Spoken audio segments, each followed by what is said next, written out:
Study गुरु और मैं हूं अनिल कुमार। इस वीडियो में हम डिस्कस करेंगे जो HPSC है उसके जो असिस्टेंट प्रोफेसर का जो एग्ज़ाम होता है उसका सिलेबस क्या रहता है। एक्चुअली क्या है, अभी मैंने देखा कि जो बच्चे राजस्थान के हैं बेसिकली, या फिर पंजाब के हैं और यूपी के हैं, हिमाचल के हैं, वो जो हरियाणा में भरना चाहते हैं उनको सिलेबस का आइडिया नहीं रहता। जो हरियाणा के हैं जिन्होंने पहले दिया है उनको तो पता रहता है, लेकिन जिन्होंने पहले एग्ज़ाम नहीं दिया है उनको जो फर्स्ट टाइम एग्ज़ाम देंगे उनको भी नहीं आइडिया है। तो बहुत मैसेज डेली आते हैं कि सिलेबस क्या रहेगा सर, सिलेबस डिस्क्रिप्शन में प्रोवाइड करा दो, ये वो करके ना।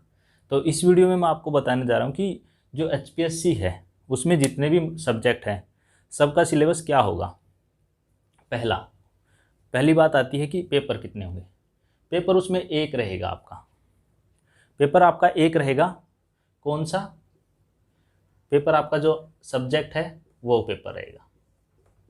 सब्जेक्ट जो भी आपका सब्जेक्ट है, इकोनॉमिक्स है, हिस्ट्री है, पॉलिटिकल है, ज्योग्राफी है, जो भी आपका सब्जेक्ट है उसका एक पेपर होगा। ठीक है जी। उसका सिलेबस क्या रहेगा? उसका सिलेबस जो नेट के पेपर में जो एग्ज़ाम रहता है, नेट के पेपर का जो सिलेबस रहता है, HPSC में असिस्टेंट प्रोफेसर में सिलेबस वही रहता है। 95% तक सिलेबस वही रहता है। उसमें 1-2% माइनर चेंज हो जाता है, लेकिन चेंज भी नहीं होता माइनर भी। ठीक है जी।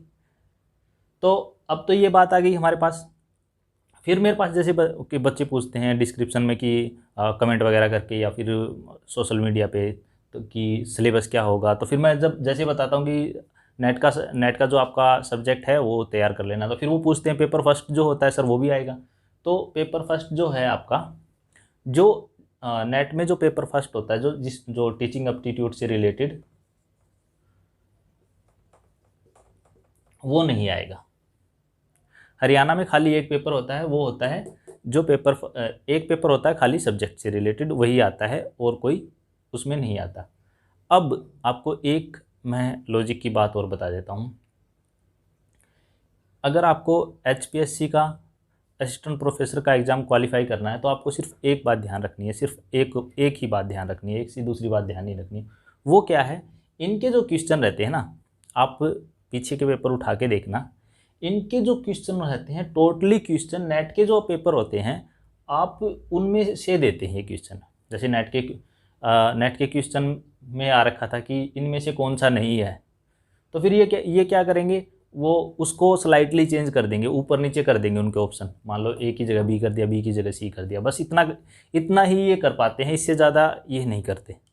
तो आपको क्या करना है, आपको जितने भी मतलब पिछले 10-12 साल के आप असिस्टेंट प्रोफेसर के या UGC नेट JRF का जो एग्ज़ाम रहता है, UGC नेट JRF का जो एग्ज़ाम रहता है उसके पीछे के पेपर आपको पढ़ लेने हैं। एक बुक ले आना, जिसका जो भी आपका सब्जेक्ट का एग्ज़ाम है उसकी बुक ले आना, उसके पीछे के पेपर पढ़ लेना, आपका सारा पेपर क्वालिफाई हो जाएगा। और एक मेरा दोस्त है, वो मेरे दोस्त कॉमर्स का है, तो वो इसमें टॉप आया था। वो क्या करता था, उसका एकेडमी थी बेसिकली, वो पढ़ाता था तो नेट के बच्चों को पढ़ाता था इसलिए। और खाली उसने खाली क्या पढ़े थे एग्ज़ाम के टाइम पे, सिर्फ जो पीछे के पेपर हैं वो वही। एक मेरा चाचा का लड़का है, वो भी असिस्टेंट प्रोफेसर है, तो उसने भी बस खाली यही।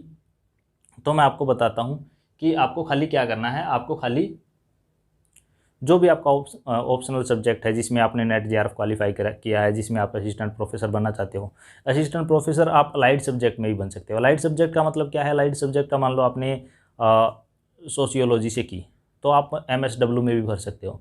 जैसे आपने मैनेजमेंट में किया तो आप कॉमर्स में भी अप्लाई कर सकते हो। आप कॉमर्स में किया आप मैनेजमेंट में अप्लाई कर सकते हो, इकोनॉमिक्स में अप्लाई कर सकते हो, इकोनॉमिक्स में किया आप कॉमर्स में अप्लाई कर सकते हो। तो इस तरह से अलाइड जो सब्जेक्ट होते हैं, साइकोलॉजी में से किया आपने तो इस तरह से आपने इकोनॉमिक्स से किया तो management in master in economics के जो सब्जेक्ट होता है उसमें उस तरह के अगर निकलते हैं तो उनमें आप अप्लाई कर सकते हो।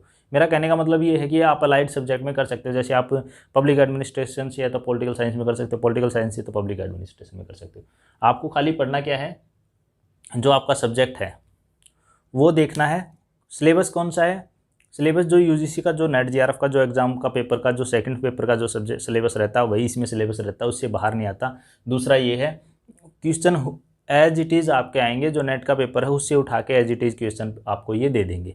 आपको खाली नेट के JRF के 10-12 साल के पेपर कर लेने तो भी आपका एग्ज़ाम ये वाला क्वालिफाई हो जाएगा। बाकी आपका इंटरव्यू कैसे जाता है उस पर डिपेंड करता है। अगर आप और अच्छी से तैयारी करोगे तो और ज़्यादा मार्क्स आएंगे, लेकिन बेसिक अगर क्वालिफाई करोगे तो इतने से भी आपका काम चल जाएगा। इस वीडियो में इतना ही। अगर आपकी कोई क्वेरी है तो आप मुझे नीचे कमेंट करके बता सकते हैं। Thanks, have a nice day. मिलते हैं नेक्स्ट वीडियो में।